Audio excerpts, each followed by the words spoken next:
Don't quit, suffer now, and live the rest of your life as a champion, Muhammad Ali. I chose to choose to talk about aspirational quote Muhammad Ali because I look up to him as inspiration as a professional boxer, and so does many professional boxers nowadays.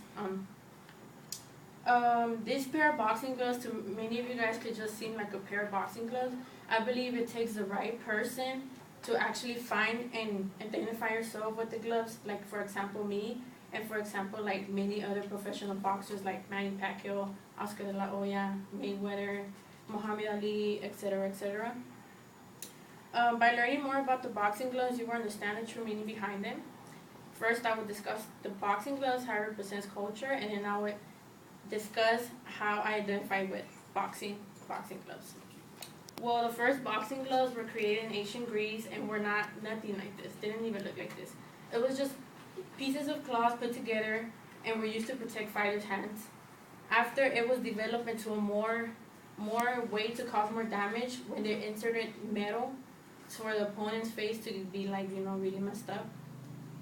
And then years passed by, the boxing gloves started to become more and more modern, which are like right now. You can find them different ounces, 12 being the ones most pro boxers fight, 14 ounces, 16 ounces for people that want to train heavyweight and stuff. The less ounces, the harder you punch, the more ounces it is, the slower you get because you'll get tired.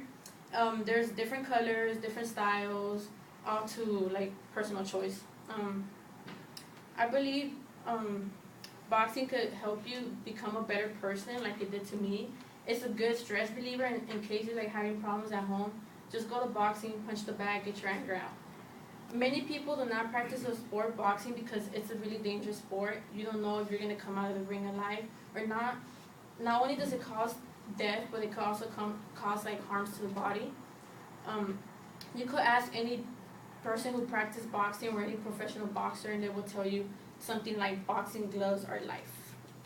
Now that I have discussed the culture about boxing, I will now tell you how I identify with this culture. Boxing's been in this world throughout many years, but it wasn't until 3 years ago which it came into my life. I met my boyfriend, and then Sue found out that he was a boxer in South Central.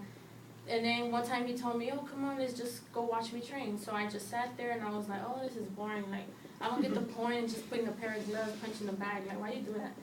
It wasn't until like the 8th time I went that I was like, oh my God, like I seen girls, I was like, damn, they look like beasts, I want to be just like them. So I told my boyfriend I wanted to join. He was more than happy to tell me that, okay.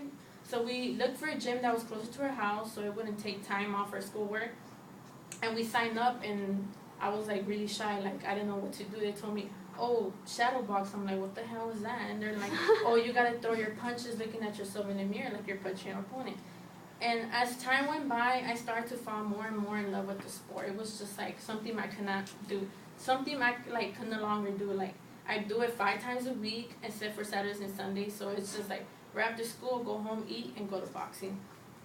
I joined boxing because during middle school I was bullied a lot. I was fat, and I was called ugly and many other stuff. I was around 180 pounds when I started boxing, and I was dedicated to get fitter, because the more fit you are, the most likely for you to achieve in boxing will be better. You won't have to fight like heavyweight people. In 2 months, I lost 40 pounds, which my trainer, many people thought was incredible because they probably thought that I starved myself to death, but I actually ate really healthy. And then, if it wasn't because of boxing, I would have never met all my beautiful friends I have right now. And I think I would have never came out of my shell. Like, all my friends that see me now, they're like, what, Jessica, you box? Like, what happened to that shy girl in middle school that used to wear glasses, have pimples, and was ugly? Like, stuff like that. And I feel like boxing is a good sport because, like, when I'm up in the ring, like, of course you feel nervous, you feel butterflies. I feel like how I'm feeling right now is just like, you just look at your opponent and you're just like, oh, I'm going to beat the hell out of her, like something like that. And if you don't, sometimes it's just like, well, you learn from the experiences. Like, I have sparred times where I do really bad and I just feel like giving up and crying. And then some people say, oh, yeah, you did good. I'm like, yeah, right, you're lying to me, But I learned from these experiences. They help me become a better person. And well, now you have a better understanding of the true meaning behind the sport boxing and what it means to me. First, I discussed the boxing gloves and their culture, and then I discussed how boxing shaped and changed my life. I feel like everybody in life has negative things, and it took me a lot to enter this sport, which many do not consider a girl sport, but I believe that everybody could do something to become a better person. Boxing to me had many beautiful outcomes, and I believe it could have many beautiful outcomes if any of you guys want to join. Winners are not those that never quit, but winners are not those that never win, but those that never quit.